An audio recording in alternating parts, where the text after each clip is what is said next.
control. Gravity is all that I know. She's over me.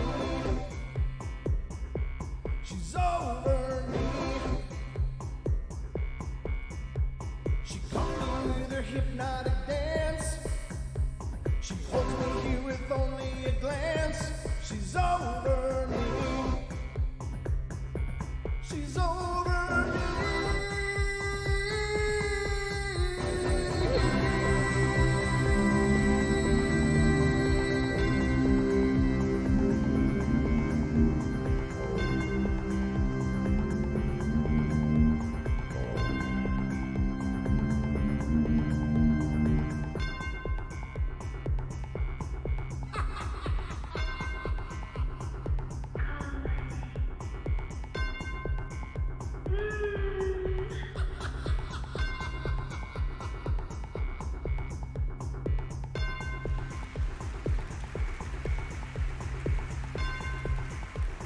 Ladies and gentlemen, boys and girls of all ages, welcome to the Paranormal Portal Night Terrors.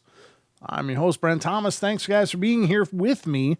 I hope you're having a great night. All things considered, of course. I know most of you out there are stuck in your homes for the better, I assume, but hope that's going okay for you. And that's why we're here every night of the week, just to keep you company and hopefully entertain you a little bit in this twisted time that we're in. But, doing the best I can anyway. Let's see, what the hell? Oh, I recorded a great new podcast today. That's going to be out hopefully tomorrow, actually. So that should be a good episode. Talked to Amber from California. Had a great discussion, and that'll be out right after midnight. Sometime after midnight. I'm usually getting them up at least by 1, but I'm always up then anyway. Sometimes by design, sometimes because things are going to hell. But you know how it goes.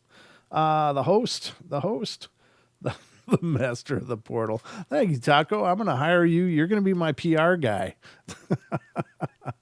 All right. But the phone lines will be open throughout the duration of our show tonight. 720-923-0500. Again, 720-923-0500. That's your number for fun. That's your passport to the portal. Just type it in on your phone and give me a call, and we'll talk about the paranormal if you've got an experience of your very own. Otherwise, if you don't want to be on the air but you want to share your experience, you can email it.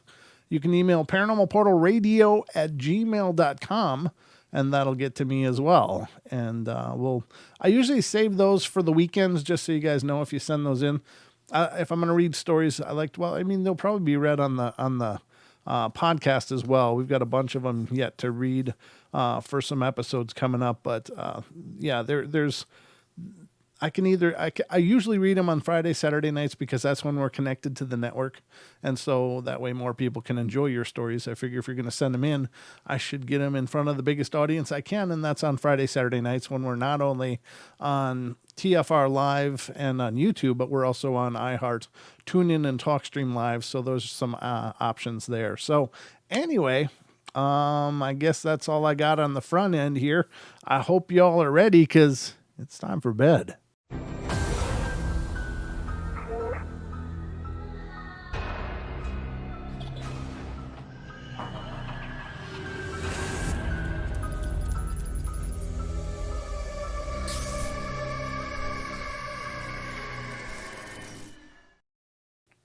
So I got to qualify this a little bit, and I think Julia noticed it before, and I thought about it when I was doing the promo poster for the show. It's Paranormal Portal Night Terrors, Ghostly Encounters XXX, as in Roman numerals. That's not meaning XXX or X-rated or porn of any kind. This just means the number 30 in Roman numerals. So just to clear up any possible discrepancies, that was not intended to be clickbait of any kind. It's just that I've been doing the Roman numerals and we're up to 30 now. So that's how you write 30 in Roman numerals. X equals 10. You get 3 of them, you get 30. So just to throw it out there that I'm not circling the drain here on the show, at least not quite yet. We haven't gotten desperate enough for that yet. But if we do, I'll whip out the completely inappropriate clickbaity stuff for you guys. But so far, we still have integrity here on the show, so we're going to roll with that. But yeah, it's number 30. Yes, indeed. So anyway, good to see you all. Thank you all for coming in. There's a few of you coming in the door, so that's great. Thanks a bunch. And I got some stories pulled up for you. I hope to keep you entertained in this time of crisis in our societies. But hopefully you will leave here feeling entertained. If I've done my job, that's exactly how you're going to feel. If not, it might be me, but it also might be you. I'm just saying, you might be a tough audience to entertain. No, I'm just kidding. So the first story tonight is coming from California, and it has to do with apparitions, voices, and touches. And it's a pretty short one. It says, I'm not really good at writing, so just bear with me. My name is Brenda, and I live in Oxnard, California. My great-grandmother, we called her Nanny, died in our home about 8 years ago. My grandmother, we call her Grandmom, was here about 2 weeks ago and placed flowers on my nanny's grave when she was here. Grandma, who was here for the holidays, then went back home to Sacramento, California. Well, 2 days ago, January 10th, 2009, I received a phone call from my grandmom saying that she just received a phone call from Nanny. She was home alone, wide awake, hadn't been drinking, nothing showed up on the caller ID. She answered the phone. Hello? The caller replied, Billy, is that you? Which is my grandmother's real name. She said, yes. Who's this? And the caller replied, this is your mother. I wanted to thank you for the flowers. Grandmom asked, where are you? And the caller replied, I'm in bed. I don't feel well. And the caller ended the call with a goodbye. My grandmom was in a state of shock, and now half the family thinks she's crazy. Grandmom says it was her mother's voice. I told my grandmom that it was probably some kind of EVP, and I don't think she was crazy. Is there a way that I can investigate this a little more? My grandmom is 76 years old, and I really don't believe she would make this up. She was really shaken by the call. Well, we've covered that before. I don't think it's a big stretch for spirits to manipulate electronic devices. What concerns me about that is that, she thanked her for the flowers, so she's obviously, if this indeed was an actual event, if it wasn't some kind of prank or some kind of foolishness like that. Let's say, for instance, we're going to assume, for the sake of argument, that it was a real event. Well, the way that she said, where are you? And she said, well, I'm in bed. I don't feel well, makes me think that she might be somewhat earthbound. It doesn't sound like she's gone to a good place at this point. I don't know how much longer it was. Well, it's 8 years ago that she died. And then 2 weeks ago, from when the story was written, 2 weeks before that, she came and placed flowers on the grave. So that's 8 years later. And she's still thinking that she's in bed not feeling well, but knew there was flowers placed. So I don't know. That to me doesn't sound, they might, I don't know. Maybe she didn't cross. Maybe she stayed for some reason. I don't know. Very strange though, but very cool. I think it's cool. I love those stories of this kind of phenomenon because I think it's incredibly powerful. If it is indeed legitimate, then it is proof that these people are still around. They're still with us. They still are reaching out to us in many different ways, sometimes through activities and actions, and sometimes through things like this. We've heard during the duration of this show, we've heard about people getting emails, text messages from numbers that used to belong to their deceased loved ones. They've received phone calls. We've seen people appearing on TVs, radios, EVPs. So electronic devices don't seem to be a real struggle for them. Maybe it's, again, I'm going to repostulate this. Maybe it's because they're energy. These beings, these people, these former people could be existing in an energetic state. I think we all are anyway. Like when Ron Moorhead was on the show, he said that all matter at its fundamental form is energy. So we already are existing all as energy, but we believe we're manifested in physical form. But this is just a frequency of energy that creates physical form, right? So, I don't know. There's a lot, obviously, we can't understand about this, but it is a thing. It's a phenomena that comes up quite often. And, well, I shouldn't say quite often. It's actually pretty rare that people receive phone calls and stuff from deceased loved ones, but it does happen. We've heard many times that that's the case. So I think it's powerful. I think it's very powerful. And I love those kind of stories because, I mean, what a amazing piece of evidence. Now, how could this person check it out? Well, if you didn't check it out at the time it happened, there's no way to go back and do that. The only thing you could try to do is contact the phone company or the carrier and find out where the last call came from and try to verify that it, really did happen.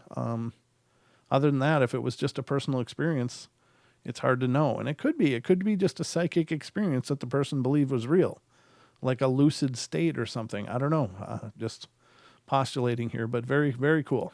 The next story we're going to cover comes from Texas, where all my exes, they live in Texas. No, I don't think I have any exes there. I've done all right as far as Texas is concerned, but I don't think I've ever dated anybody from there. All right, so Texas, it has to do with haunted places. My encounter takes place in the early 70s when I was in my early 20s. I was newly married, and my husband and I rented a house, a few houses down from my parents' home. The home was located in Oak Cliff, a suburb of Dallas. My dad had purchased several houses that were run down and fixed them up for reselling, and the home we were renting was one of those homes that was approximately 80 to 100 years old. This house wasn't very large, but it had lots of character, and we were happy to have a home we could afford to live in. It still needed some repair, but we gladly exchanged doing the repairs for much of the rent. We spent a great amount of time the first few months painting and cleaning the place up. There was nothing unusual about the house except the front bedroom that always seemed really cold. There were space heaters throughout the house, and so it wasn't that unusual to have cold spots. My husband would get up for work around 5:30 a.m. and was out the door by 6 a.m. And at first I would get up with him to see him off for the day, but he insisted I sleep because I didn't have to be to work until 9, and he would reset the alarm, which would wake me up at 7:30, and I truly appreciated those extra hours of sleep. He would kiss me goodbye, and I'd hear the front door lock before drifting off to a little more precious sleep each morning. One morning, however, it was different. After my husband left and I heard the front door lock, I had my eyes shut and I kept trying to drift off into that extra hour of sleep. Something told me I wasn't alone and I could feel someone just looking at me. I was lying on my side and felt someone staring at my back. Sounds ridiculous, but I just felt a presence.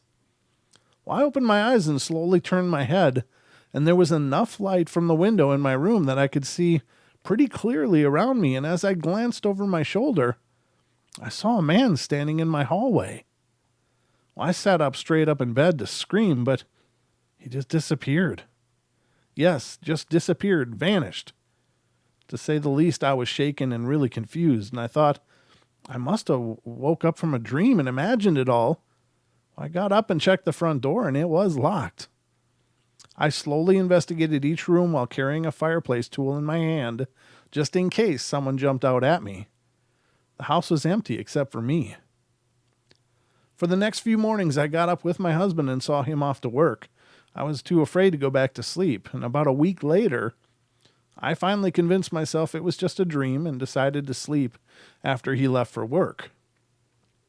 Several days passed with no problems. Then, one morning, I got that same feeling and sat up in bed to see this man in my hallway again.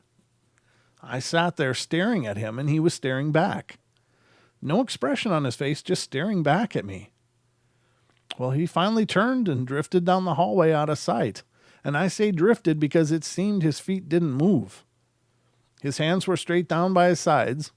He never moved them or changed his facial expression at all. He glided down the hallway until I couldn't see around the corner, and I sat there shaking my head thinking I was going nuts. I really didn't believe in ghosts and had never had an experience like this before. I didn't know what to say. I didn't know whether to say anything to my husband or parents for fear that they would laugh or think that I was totally nuts. This scenario took place several mornings, and it always played out the same way.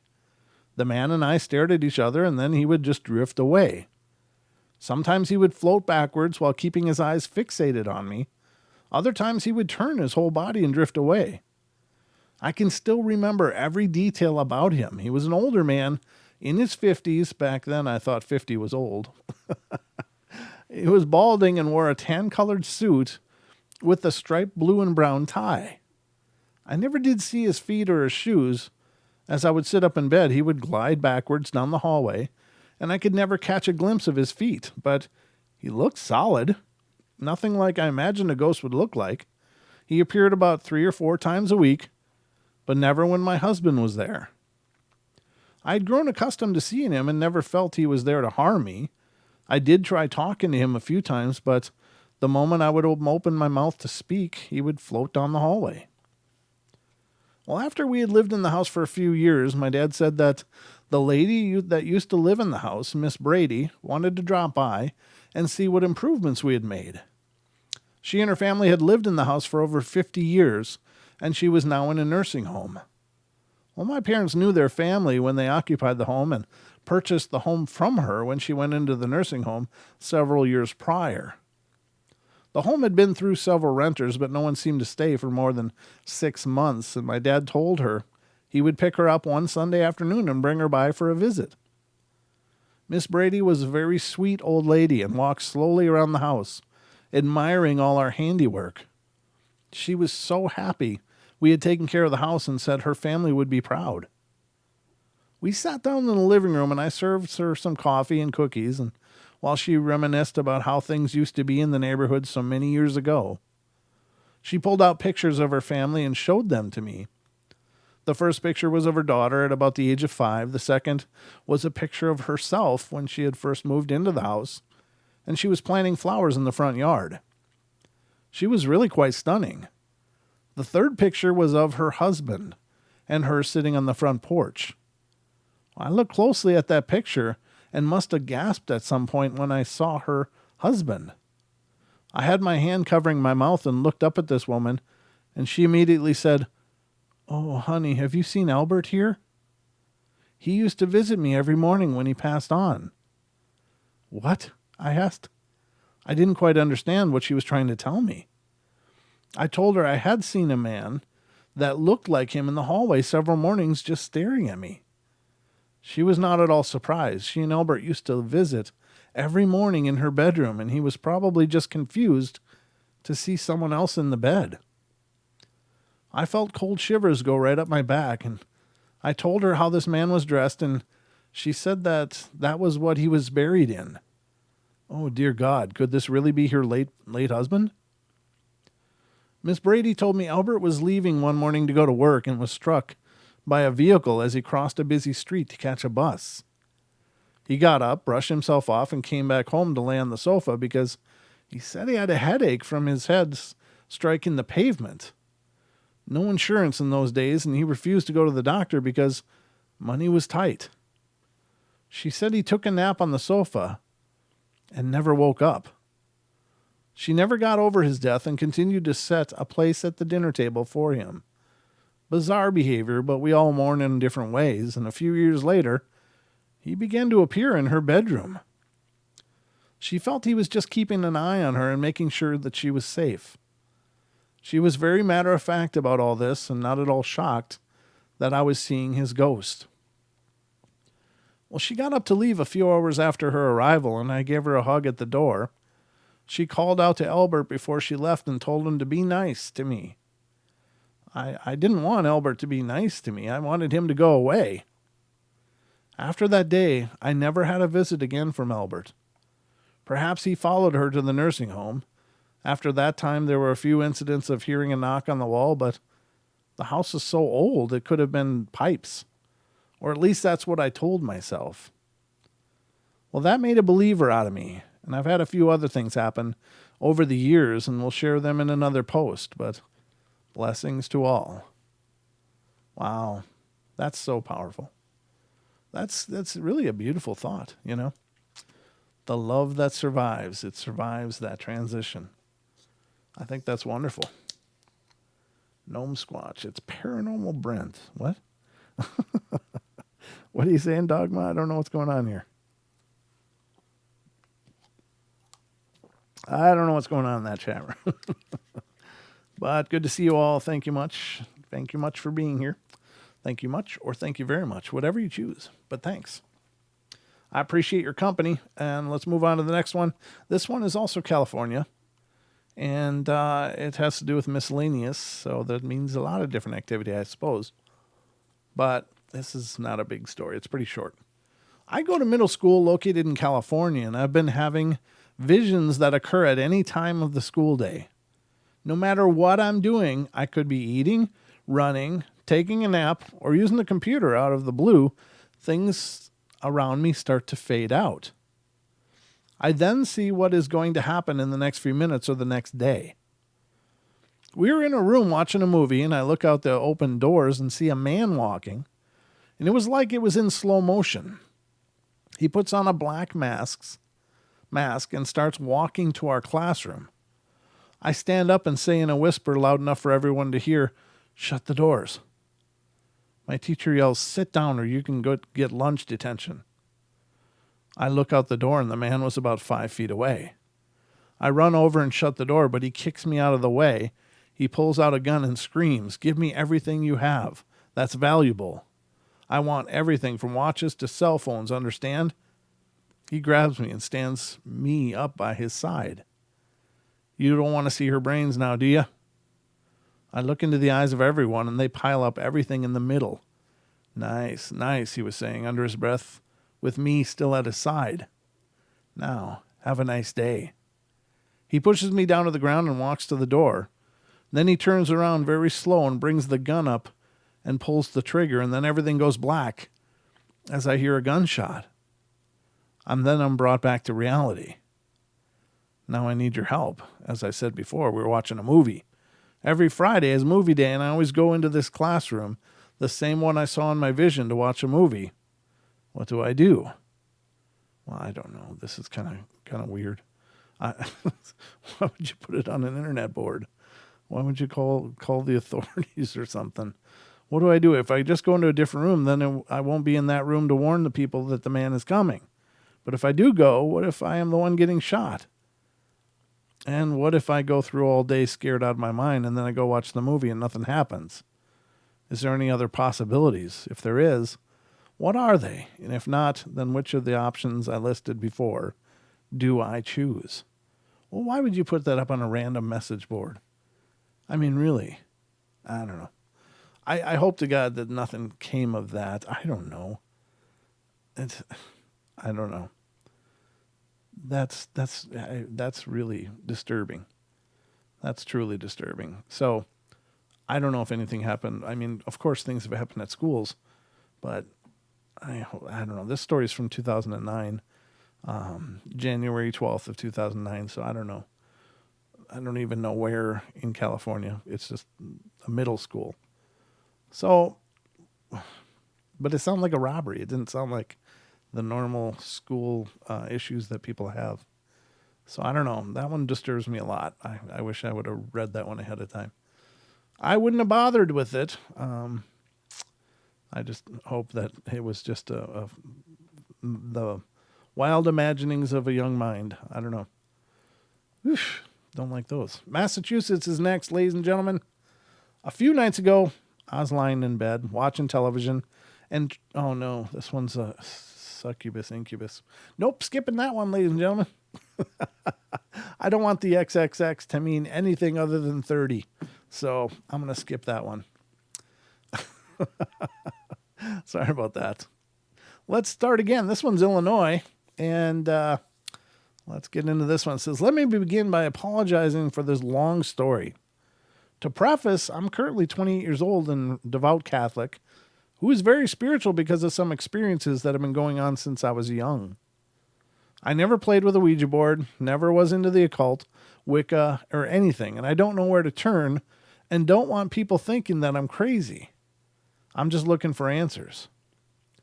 When I was younger, 5 or 6, Ethan, no, Ethan, be nice. This is a family show. When I was younger, 5 or 6 years old, I always had a premonition of not being alone. My brother's room, I was convinced, was haunted by someone or something. While growing up, strange things would happen to me, like having Legos thrown at me or a plate drop from the wall over a door onto me. Strange shadows to the corner of my eyes, and this all accumulated in one day, and my family and I were having a dinner when I saw a shadow pass through a wall in our kitchen.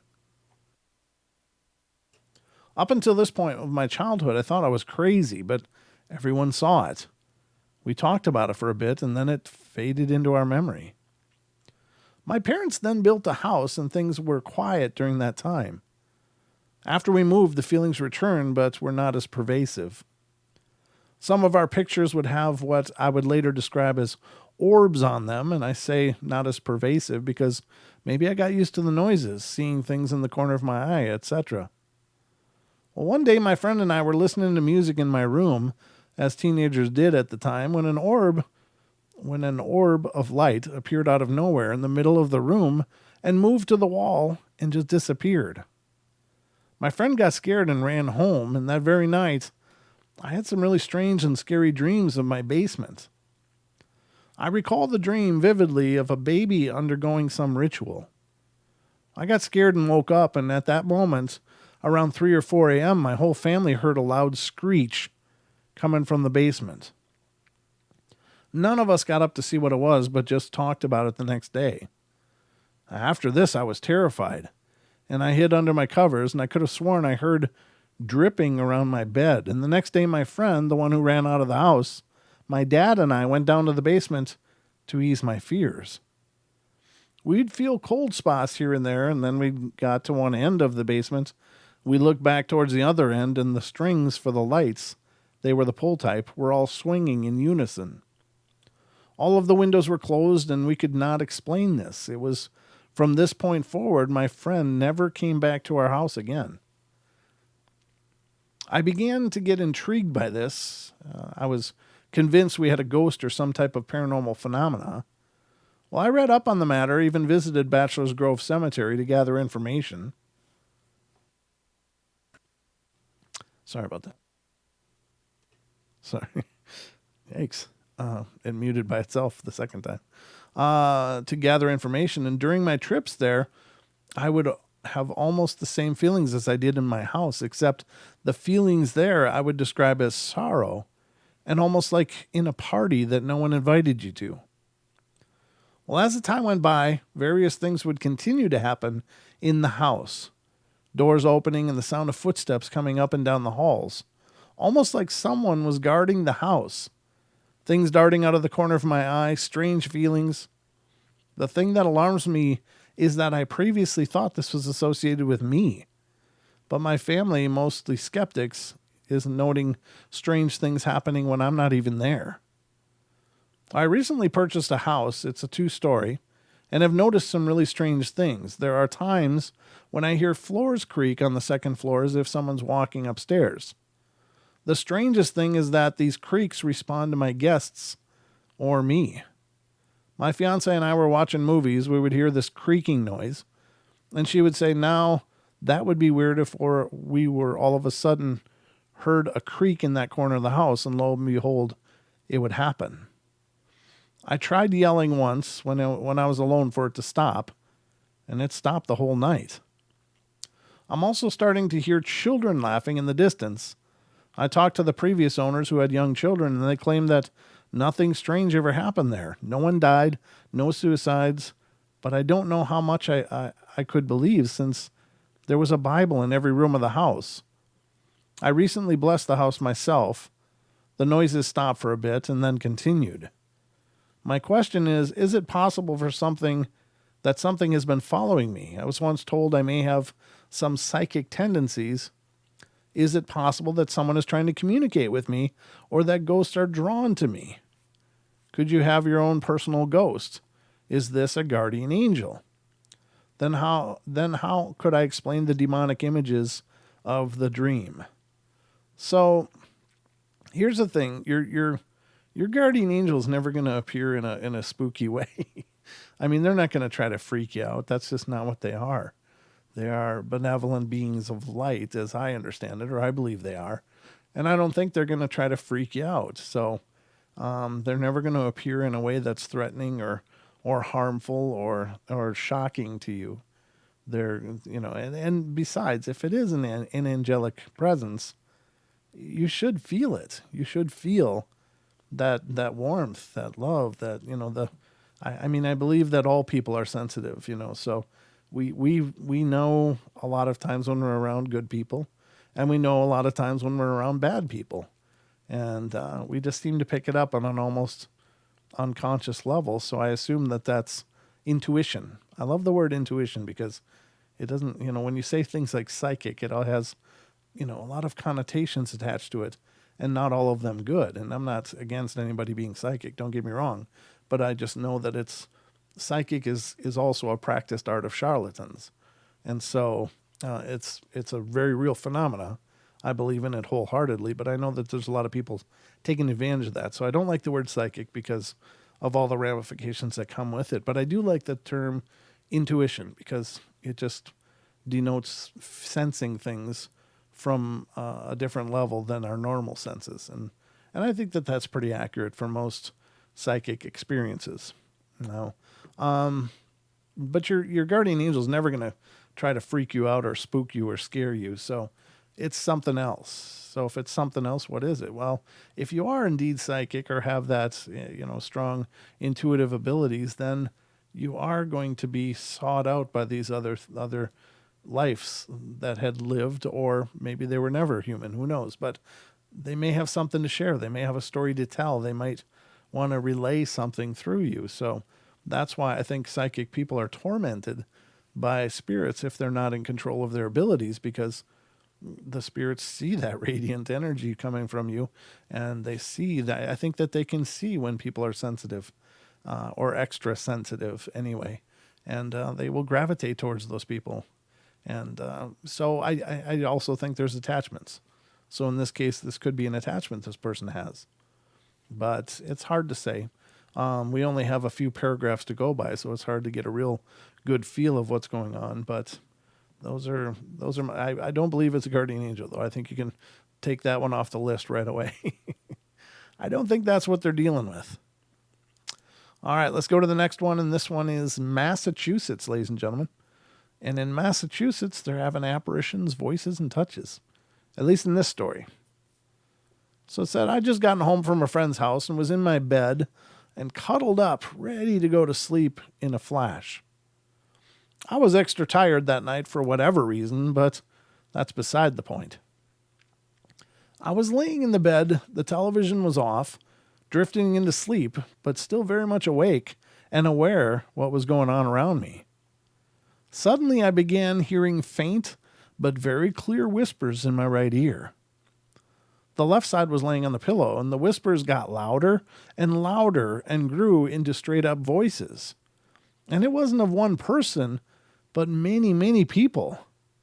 When you're sitting in a crowded movie theater just before the movie starts and everyone in the theater is talking, but it's just a loud, jumbled sea of voices? Well, that's what it was like. They got louder and louder as if they were coming from the television, which was off, of course. And finally, I swiftly jumped off my pillow, and the voices abruptly stopped, and the silence was so thick I could slice it with a knife. I brushed it off and laid my head back down on the pillow. Within a minute or two, the voices started again, with low whispers, and then grew into loud clatter of voices in seconds.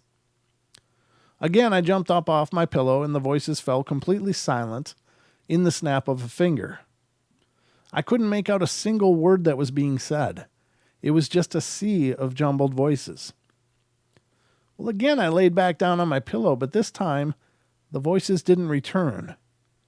I drifted off to sleep, and the next morning was puzzled at what had happened.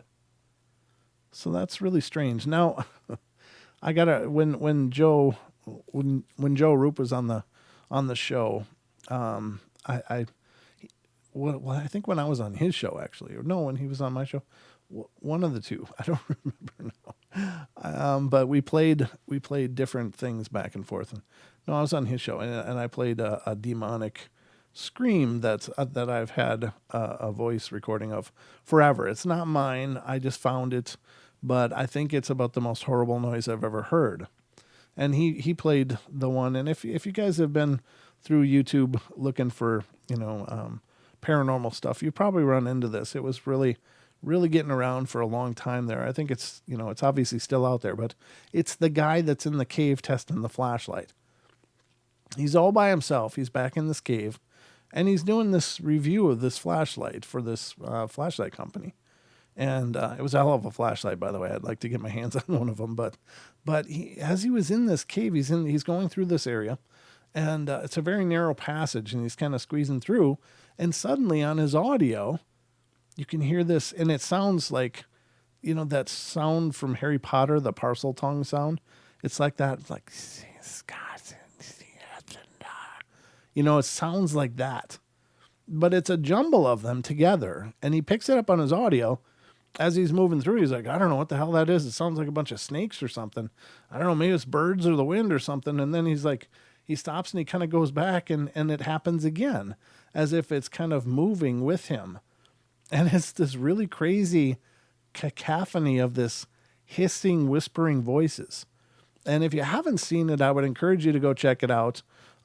Just do a haunted cave or something, search on YouTube, and you'll probably find it. But the thing is that, I don't know what that is. I don't pretend to know for sure. I would suspect it may be more than one thing kind of together. Like if there's perhaps an energy vortex or something within that mine that he could be hearing through that as he's moving through this mine, but it's this jumble of voices.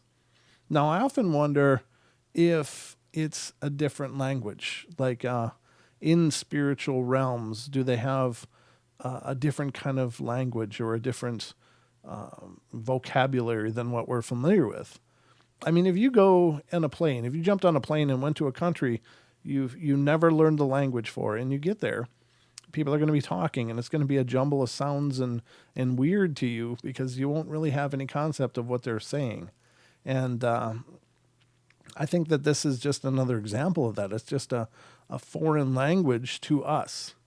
And, I find that really interesting, though. But it sounds like that's what this person is experiencing. So is this a situation where it was just some random portal or vortex of some kind that appeared in their bedroom and then was there and disappeared? I don't know. But it is really wild. And you hear that. I've heard voices one time in my life, and it was when I was young. I was probably about 8 or 9 years old, and I had a temperature of like 103. And I was in my bed at night, and I was just roasting, but I heard voices. Now, I think it was probably a temperature-induced hallucination. I don't really think that maybe they were there, or maybe they were. Maybe I was touching something else because my brain was so hot. I don't know. I don't know what the hell the situation was, but there was two voices. It was a man and a woman, and they were having a very clear conversation, but there was not one word I recognized. Now, being 8 or 9 years old, I was plenty familiar with English, and it happened here in the U.S., in Minnesota.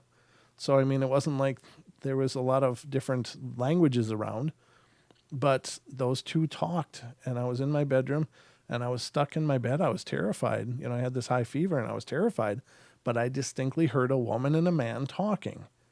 I don't know if they were talking about me. I don't know if they were trying to talk to me. I don't even know if they were aware of me. They were having a conversation back and forth, though. I know that because the woman would say something that I couldn't make out. Then the man would answer and say something, and then it was back and forth. It was just very deliberate back and forth. So finally I mustered the courage and went and ran from my bed over to the light switch, turned it off, and started yelling, "Who's there? Who's there? Who's there?" And then my mom got up, and she touched my forehead, and she said, "Oh, my God, you're so hot." And she took my temperature, and that's how I know it was 103. But it was pretty freaky. It was weird to hear what that sounds like. Now, was that spirit voices? I don't know. I mean, it could have been anything. And I'm not trying to say that it for sure was, but it was definitely a language that I didn't understand. I had no concept of any of the words, not even anything sounding familiar. So, very strange. but it's a real phenomenon to a lot of people. So maybe it was. Maybe because of the high fever, I was tapping into some part of my brain that I don't normally have access to. I don't know. But it was really weird, really strange stuff, ladies and gentlemen.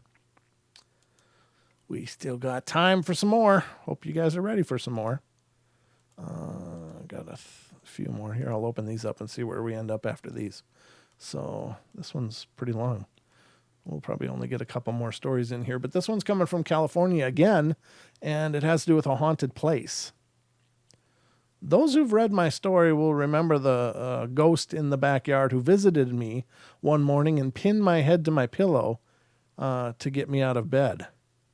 I wondered at the irony of that tactic until I realized he probably knew that I would have rolled over and tried to ignore him otherwise. Well, what happened a good 2.5 years ago, that happened about 2.5 years ago, rather. But I think that he's taken notice of me now because of my recently increased interest in ghosts and spirits. When I was just a wee kid, I used to occasionally get nightmares, but then my parents took me on a trip to Canada. And it was there that I bought a dream catcher, a really pretty one.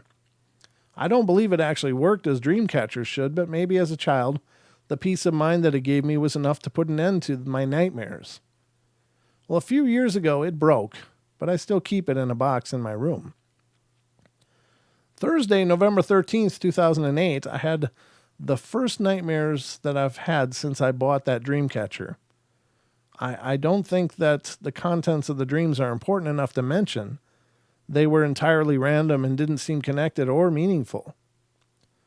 Besides feeling horrible when my alarm finally woke me up Friday morning, though relieved that what had happened was only a dream, I was completely drained. I felt like I'd literally not gotten any sleep or rest throughout that whole night. I remember waking up an hour beforehand as well, between two nightmares, but my dad said that I must have been waking up all night long, and if I felt that bad, I was probably having nightmares all that time. I told my mom about the dreams and then about how I felt. I would have asked to stay home, but I had a calculus test, and I didn't want to have to make it up the next week. By the time I was done with the test, I was really feeling sick. I knew that I wouldn't stay long past math class, but at the end, I went to the office and called my mom to pick me up. When I got home around 11 a.m., I made a beeline for my bed and quickly fell asleep. I woke up at around 5:30 that evening, and I felt much better. My parents were out, but sometime later they came back and asked me how I felt. Eventually, they went to sleep, but since I'd slept so late, I was up until around 3 in the morning, but generally unproductive. When I finally decided that it would be a good idea to go back to bed and had finished taking a shower, my female cat Crystal jumped up and started begging for attention. Crystal's always been a very shy, quiet, paranoid lady ever since we got her as a kitten, and she loves me to bits, and vice versa. We always know when she really, really wants attention, since she actually starts meowing, which is unusual for her. She has a lovely meow, but usually opts to use her little squeaks and chirps instead. So I gave her attention, letting her crawl under the cover. She likes the warmth since she's a little runt. Need at my down blanket and chase after my hands when I stopped petting her for a second. Eventually, she chose her usual spot, tucked in between my arm and my chest, with her nose stuck on my shoulder, kneading at the blanket and purring like mad. This was comfortable for a while. Then I felt the foot of my bed sink a little, like someone had sat down on it. My eyes flew open, but I didn't see anything, and I immediately thought of our ghost. I couldn't quite tell if he had sat down on the right or left side of the bed, but since it felt like the whole end had sunk down. Crystal stopped purring and kneading at the blanket. I was startled when she suddenly turned around and moved to lie down next to my hip. I was lying on my back, and without her sudden comfort right next to me, I felt frightened and just tried to stay perfectly still. I didn't want the ghost to pull anything like he had the last time. I quickly put my hand on Crystal's back to pet her, only moving my hand, but she wouldn't purr or react at all. Then I started to feel a shaky, uncomfortable pins and needles feeling on my legs. It was very slight, but it moved up my legs and into my arms a little. I thought that maybe he had paralyzed me like he had the last time. This thought was dispelled when I moved my knee, my arm, and my head a little bit, so he wasn't doing anything except sending a prickly feeling into my legs, and even that faded for the most part after a couple minutes. Still, I never felt the bed rise back up to its normal level again. I'm not sure how I managed it, but shortly after that, I fell asleep. My alarm woke me up later, and I felt fantastic. No nightmares, no tossing or turning. I was completely rested. Crystal had sometime during the morning made a nest for herself between my feet. When she noticed that I was awake, she again came to settle herself in her favorite position between my chest and arm. At that moment, I heard two loud, quick raps on the wall to the left of my bed, just above my desk, like someone knocking on it with a knuckle. No one else was in my room. That wall overlooks our side yard from the second floor. The nearest tree is at the other end of the house, in our neighbor's yard, and it didn't frighten me this time. It felt more like the ghost was just trying to let me know that it was there. Well, I fell back asleep shortly and woke again at around 10:30. Once I felt it energetic enough, I sat up and rapped my knuckle against the wall like I had earlier, and it was the same sound. Or like I heard earlier, rather. I don't have any loose hanging objects on my desk or the shelf above it that could have moved or knocked against the wall, and everything was in its place. Once I thought about it, it seems like our ghost stayed with me last night to make sure I wouldn't have any more nightmares. I think he rapped on the wall when I woke up just to let me know that he was leaving. I'm grateful that he's watching over me and protecting me while I slept. I went into the backyard today to tell him thank you. I just hope he was listening. The next time that I get a visit from him, I won't have to be afraid. Yeah, that's cool. Yeah, if you can get through all that without being afraid, that's awesome. Fear is crippling. It's never a good thing. And if you allow fear to enter, you could be feeding something dark. They are believed to feed on fear. I don't know. So try not to be afraid. Muster your courage and be forceful. Not rude, just forceful. You need to leave now. Not, oh, you effing this or that. You don't have to go all that far, but, be forceful. All right, so where are we at? Yeah, we got time. Got another one here. This one's from Ohio. Oh, it's sleep paralysis. I did the obligatory rolling my eyes. I've never witnessed anything that has shaken me up, nor have I ever thought that I would ever possibly witness anything. Last week on Saturday night, I was trying to fall asleep because I had school in the morning. Mind you, I didn't get comfortable until around 2:30 a.m., and even then, it took me a good few hours to fall into a decent sleep. I didn't fall into a good sleep until after I had my little adventure. I was half asleep and having weird dreams. I dreamt of catching a ceiling fan on fire in my room because the lights wouldn't work, though I have no ceiling fan in there, and I dreamt of flying down my street and hitting a semi-truck. As I said, they were weird. Somewhere in my dream, I felt as if I were going to wake up, and I kept trying, but I couldn't. I felt frozen. I opened my eyes and stared at my ceiling, and there was no ceiling fan like in my dream. It was just my normal room. I tried moving, but remained frozen in place.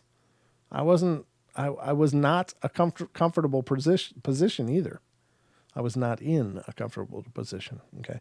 My back was slightly, if at all, arched, and I was putting all my weight onto my left side, and I tried to move again, and then I realized it wasn't going to happen. I tried even harder. My muscles ached, and I wanted to cry, but I couldn't. I tried screaming, but my jaw wouldn't move. I remember thinking that I just wanted my mom.